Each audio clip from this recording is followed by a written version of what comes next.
प्रिय मित्रों, स्वागत है आपका आपके अपने चैनल स्टडी विद प्रदीप में। आज हम लोग चर्चा करने वाले हैं सीटेट के लिए कुछ महत्वपूर्ण जो आपके वीडियोज हैं उस पर हम लोग चर्चा करने वाले हैं। ये फिर से आपके सामने ओपन हो रहा है, ठीक है। तो यहाँ पे हमने आज आपके लिए लिया है कुछ प्रीवियस ईयर के क्वेश्चन पेपर्स जो आपके एग्जाम में पूछे गए हैं।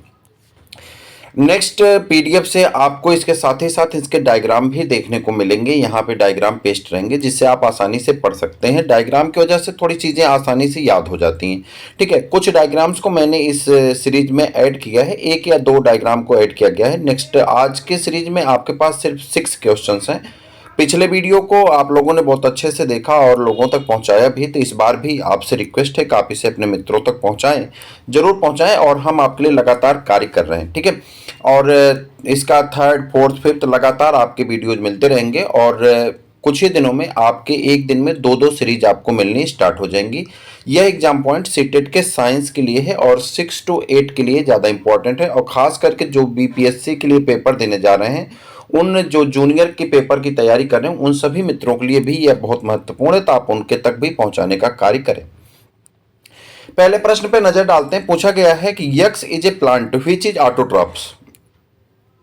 कह रहा है यक्स एक प्रकार का पौधा है जो कि ऑटोट्रॉपिक है। ऑटोट्रॉपिक का मतलब होता है ऐसे पौधे जिसमें अपने भोजन निर्माण की क्षमता पाई जाती है।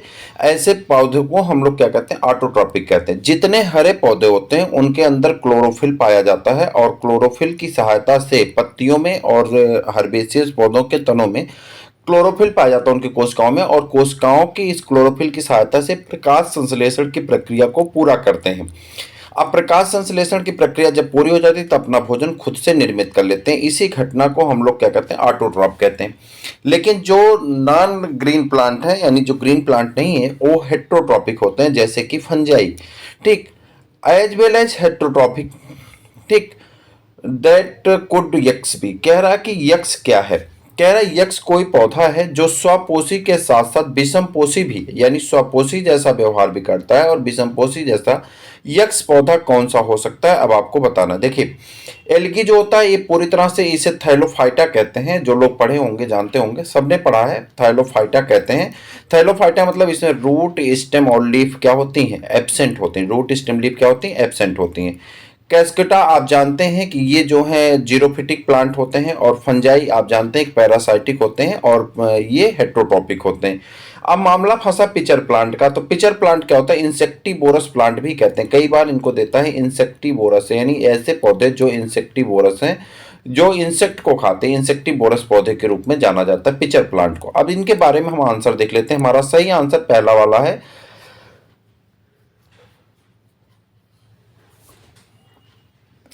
इसको हिंदी में घटपर्णी कहते हैं। घटपर्णी यानी पिचर पादप के नाम से जाना जाता है। यह एक कीटभक्षी है, यानी इंसेक्टिवोरस है, इंसेक्ट को खाने का कार्य करता है। और यह आंशिक रूप से स्वपोषी, यानी अगर आप देखें तो पार्शियली क्या होता है? पार्शियली ये स्वपोषी होता है, एंड आंशिक रूप से और पार्शियली क्या होता है? विषमपोषित होता है। अतः यक्ष क्या है? एक प्रकार का घटपर्णी पौधा होता है। शैवाल या एल्गी पादप जगत का सबसे सरल जलीय जीव होता है। हाँ, एल्गी को ग्रो करने के लिए किसकी आवश्यकता पड़ती है? जल की आवश्यकता पड़ती है, और इसे थैलोफाइटा के अंतर्गत भी रखा जाता है, जो कि किंगडम प्लांटी का एक डिवीजन है। और ये प्रकाश संश्लेषण द्वारा अपना भोजन का निर्माण कर लेता है। एल्गी प्रकाश संश्लेषण करता है। आप बताइए वह कौन से ऐसी बैक्टीरिया है, वह कौन से ऐसी बैक्टीरिया है जो प्रकाश संश्लेषण की प्रक्रिया को पूरा करती है? आप, उम्मीद करूंगा कि आप कमेंट बॉक्स में कमेंट अवश्य करेंगे। तो आप कमेंट बॉक्स में कमेंट करके बताइए कौन से ऐसी बैक्टीरिया है जो क्या है, जो बैक्टीरिया बताइए क्या है, अपना भोजन खुद से निर्मित कर लेती है, यानी ऑटोट्रॉपिक है।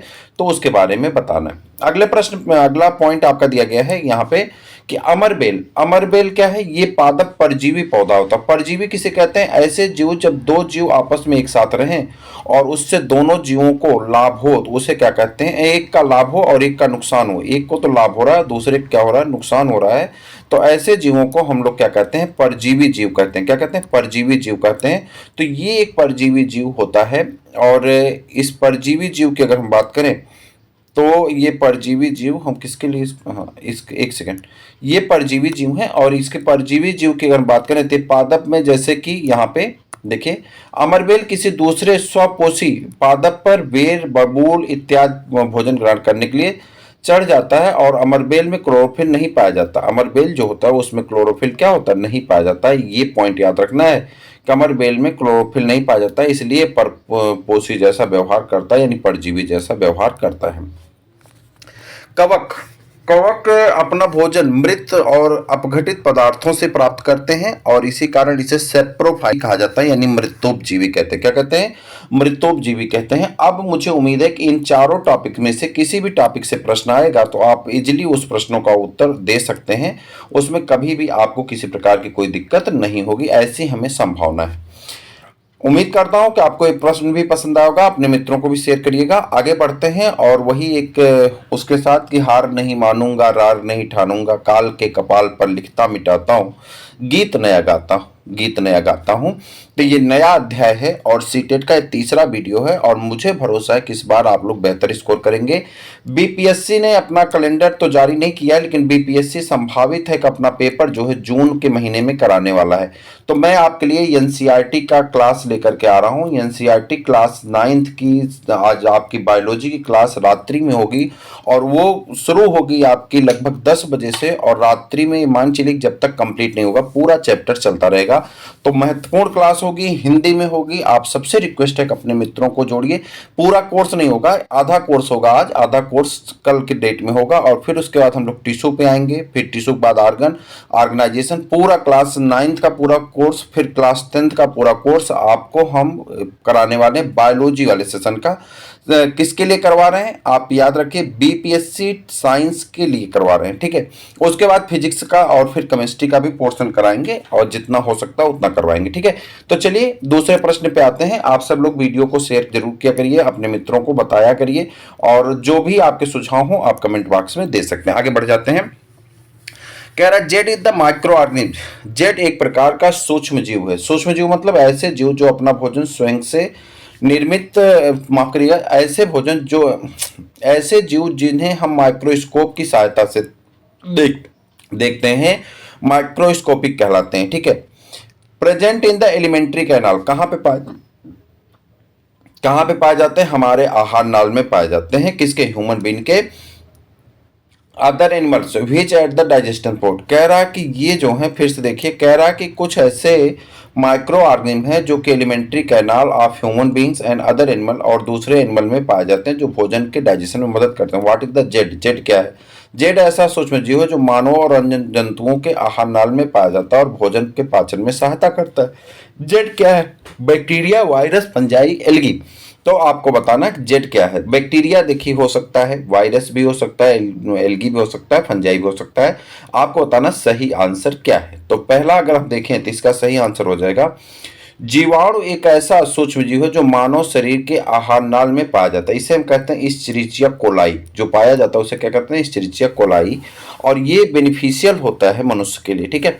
यह भोजन के पाचन में सहायता करता है। जेड जीवाणु, जीवाणु की कोशिका वाले सूक्ष्म जीव और केंद्रक के कोशिकांग। कह रहा है जो जीवाणु होते हैं वो सूक्ष्म जीव होते हैं और उसमें कई बार क्या होता है कि केंद्रक नहीं पाया जाता। क्या होता है उसमें, केंद्रक कहाँ चला गया भाई, उसमें केंद्रक नहीं पाया जाता। क्या नहीं पाया जाता, कोशिकांग और केंद्रक नहीं पाए जाते। ये प्रोकैरियोट का लक्षण होता है। वायरस जो होते हैं, वायरस मीन्स होता है वेनम, वायरस मतलब venom or poisonous fluid. Virus का मतलब होता है कि जहरीले पदार्थ, ठीक है। डिमिट्री इवानोव्स्की, अब इसको याद रखिएगा, देखिए मैंने यहाँ पे तो करवा दिया, अब आपको याद रखना है। डिमिट्री इवानोव्स्की नामक एक वैज्ञानिक हैं जिन्होंने इसकी खोज की थी, किसकी, वायरस की, 1892 में। Recognise the certain microbes as causal organism of the mosaic disease of potato. इन्होंने जो देखा था पोटैटो में, जिस अर्थात इन्होंने किसकी खोज की थी, TMV टोबैको मोजाइक वायरस की इन्होंने खोज कर दी। Which were found the smaller than the bacteria, जो कि बैक्टीरिया से छोटा था। That pass through the bacteria proof filter, यानी जो बैक्टीरिया को छानने वाला फिल्टर था उससे ये फिल्टर होकर के नीचे चला जाता था। एम डब्ल्यू वेंजरिंग ने 1898 ईस्वी में demonstrated the extract of the infected plant of the tobacco could be infected by healthy plant and named as the pathogen। कह रहा है इन्होंने देखा कि जो इन्फेक्टेड पौधे थे उस इन्फेक्टेड पौधों से डिजीज जो है जो हमारे ठीक ठाक पौधे थे वहां पे पहुंचना शुरू कर दी, इसी कारण इसका नाम इन्होंने पैथोजन रखा या वायरस रख दिया। काल द फ्लूट और इस तरल पदार्थ को क्या नाम दिया? कांटाजियम बीबम फ्लूडियम यानी इन्फेक्शियस लिविंग फ्लूइड। इन्होंने इसका नाम क्या रख दिया? कांटाजियम बीबम फ्लूडियम, जिसे आजकल की भाषा में क्या कहा जाता है? वायरस कहा जाता है। डब्ल्यू एम स्टैनले तीसरे आ गए। डब्ल्यू एम स्टैनले 1935 में show that the virus could be crystallised and crystal consist largely protein. कह रहा है कि वायरस जो है वो क्रिस्टल के रूप में पाए गए और उस क्रिस्टल के जो है लार्ज नंबर में प्रोटीन भी पाए जाते हैं। अगली पॉइंट है, कह रहा है they are in inert outside their specific host cell, virus are obligate parasite. Virus को ऑब्लिगेट पैरासाइट इसलिए कहा जाता है क्योंकि जैसे ही होस्ट सेल की बॉडी में इंटर करता है वहां जाने के बाद अपना मल्टीप्लिकेशन करना स्टार्ट करता है, लेकिन अगर होस्ट सेल ना हो तो फिर अपनी संख्या को बढ़ा नहीं पाता है और ऐसी स्थिति में क्या हो जाता है कि ये ऑब्लिगेट पैरासाइट यानी क्रिस्टल के रूप में पाया जाएगा और यही कारण होता है कि इसे ऑब्लिगेट पैरासाइट कहा जाता है। कह रहा है इन एडिशन टू प्रोटीन, अगर प्रोटीन के एडिशन की बात करते हैं, virus also contain genetic material. Virus के पास जेनेटिक मटेरियल पाया जाता है, आरएनए या तो आरएनए पाया जाता है या तो डीएनए पाया जाता है। जरूरी नहीं कि दोनों जेनेटिक मटेरियल नहीं पाए जाते हैं, एक ही पाए जाते हैं जेनेटिक मटेरियल। या तो इसके पास आरएनए होगा या तो क्या होगा, या तो डीएनए होगा। और आई होप कि आप सब लोग इसका फॉर्म जानते होंगे, राइबोज न्यूक्लिक एसिड और डीऑक्सी राइबोज न्यूक्लिक एसिड। वही बात यहाँ पर लिखा गया, आइदर आरएनए और DNA, no virus contain both. कोई ऐसा वायरस नहीं है जिसमें डीएनए और आरएनए दोनों पाए जाएं। A virus is a nucleoprotein and genetic materials is the infected. In general virus that infect plants have single standard RNA and viruses that infect animals have either single or double standard RNA. कह रहा है कि virus ऐसे जो कि plant को infect करते हैं वो सिंगल स्टैंडर्ड आरएनए रखते हैं, लेकिन एनिमल को इन्फेक्ट करने वाले virus single or double standard RNA और डीएनए को भी रखते हैं, मतलब डीएनए या तो आरएनए रखते हैं। बैक्टीरियल वायरस और बैक्टीरियोफेज, बैक्टीरिया को इन्फेक्टेड करने वाले वायरस का नाम क्या होता है? बैक्टीरियोफेज होता है। और virus that infect the bacteria, bacteriophage virus ऐसे वायरस को कहते हैं जो बैक्टीरिया को इन्फेक्शन पहुंचाता है। Are usually double standard DNA virus, जो कि क्या होता है? डबल स्टैंडर्ड डीएनए वायरस होता है। ये याद रखने वाली बात है, इंपॉर्टेंट है और इसे आप जरूर याद रखें। आगे बढ़ें। कह रहा वायरस यूज डिजीज मम्स, कह रहा वायरस से मम्स हो जाता है, स्मॉल पॉक्स हो जाता है, हर्पीज हो जाता है, इन्फ्लुएंजा हो जाता है, एड्स हो जाता है।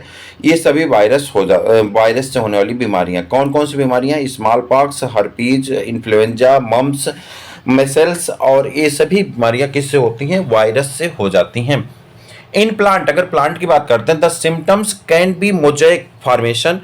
तो प्लांट में क्या होता है? इससे मोज़ेक का फॉर्मेशन हो जाता है, लीफ रोलिंग, लीफ मुड़ जाती हैं, crawling, yellowing and vein clearing, dropping and the stunt of the growth, और उसकी ग्रोथ रुक जाती है।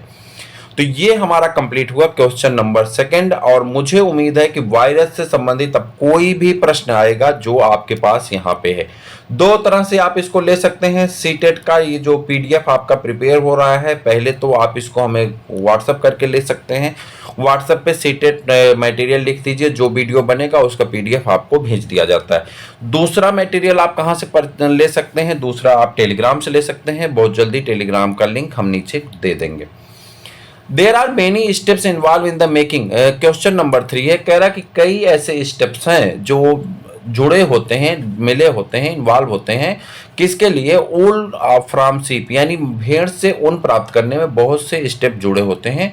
विच of the following respect to the correct sequence of the step, कौन सा ऐसा है जो इस स्टेप का करंट सीक्वेंस दिखाता है, यानी कौन सा करंट सीक्वेंस बता रहा है। ठीक है, तो पहला है यहाँ पे, भेड़ से ऊन प्राप्त करने में बहुत से चरण सम्मिलित होते हैं, निम्नलिखित में से किसमें इन चरणों का सही क्रम निरूपित किया गया है?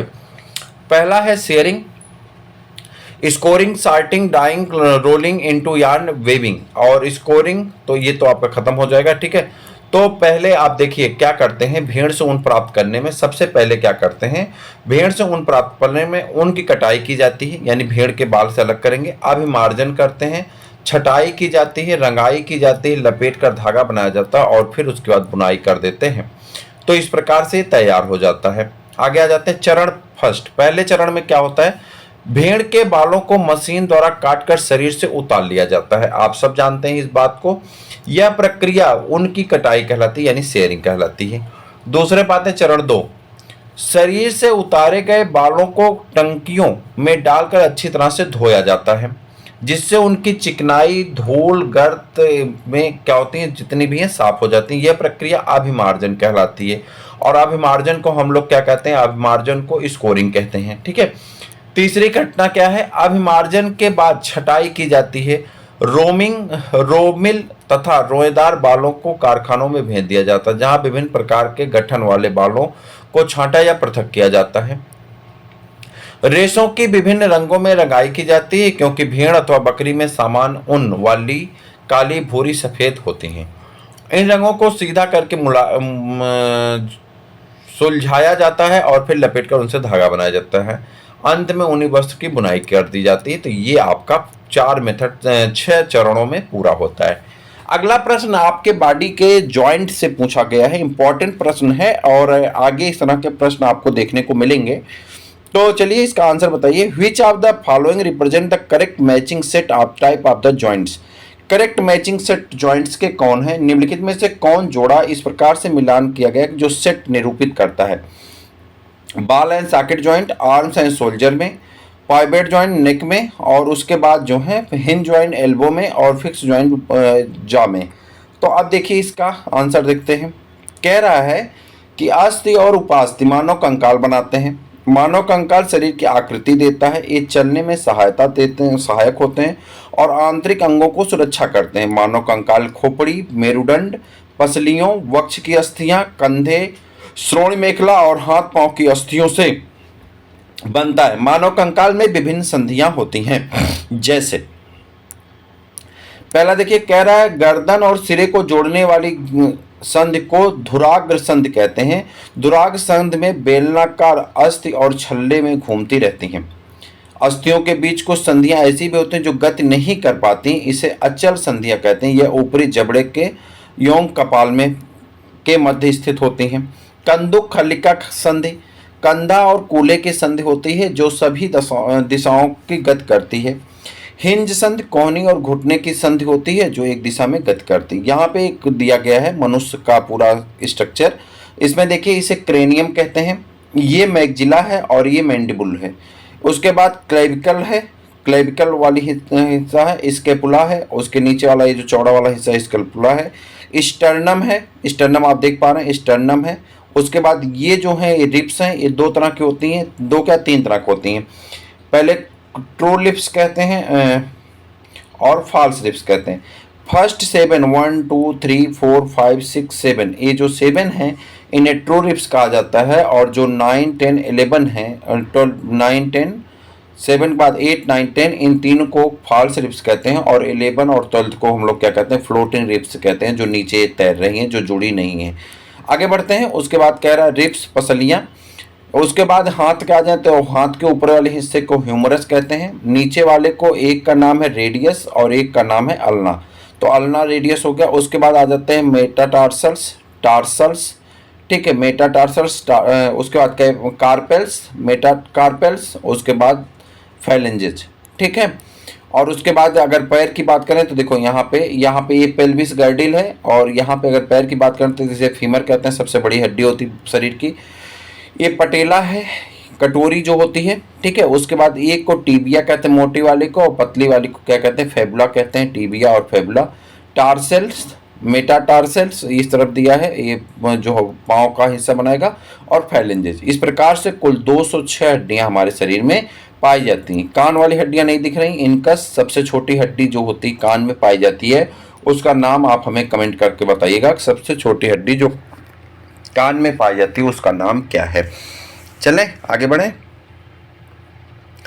अगला प्रश्न कह रहा विच of the following statement is correct, कौन सा स्टेटमेंट पूरी तरह से सही है, ये आपको बताना है। नीचे दिया गया कथन है जो the unfertilised egg has one chromosome, जो अनफर्टिलाइज एग होता है उसमें एक क्रोमोसोम होता है, ठीक। The unfertilised egg has 23 pair of chromosome, 23 pair chromosome होते हैं। The unfertilised egg has one chromosome that is the sex chromosome, कह रहा एक क्रोमोसोम होता है, एक्स क्रोमोसोम होता है और जिसे हम लोग सेक्स क्रोमोसोम कहते हैं। The unfertilised egg has 22 chromosome. Answer देखिए क्या होगा इसका, आंसर बताइए, आप आंसर बताते रहिए। कह रहा अनिषेचित अंडे में यानी अनफर्टिलाइज अंडाणु में अगुणित युग्मक यानी यन पाया जाता है, अगुणित पाया जाता है, केवल एक एक क्रोमोसोम होता है। यानी पहला वाला ऑप्शन आपका सही, अंड जनन द्वारा निर्मित मादा युग्मक होते हैं जो अगुणित होते हैं और यह केवल एक गुणसूत्र युग्म अपने पास रखते हैं। तो ये छोटा सा वीडियो आप लोगों के लिए था, 6 से 7 प्रश्न थे, लेकिन इन प्रश्नों को पूरी तरह से याद करते चलिए, बनाते चलिए, ऐसे प्रश्न आपके एग्जाम में देखने को मिलते हैं। कल हम लोग आगे की श्रृंखला को भी कंटिन्यू करेंगे और मैं उम्मीद करूंगा कि आप लोग इसे डेली देखेंगे, अपने मित्रों को शेयर करेंगे। फिर मिलते हैं किसी और वीडियो में, तब तक के लिए इजाजत दीजिए। जय हिंद।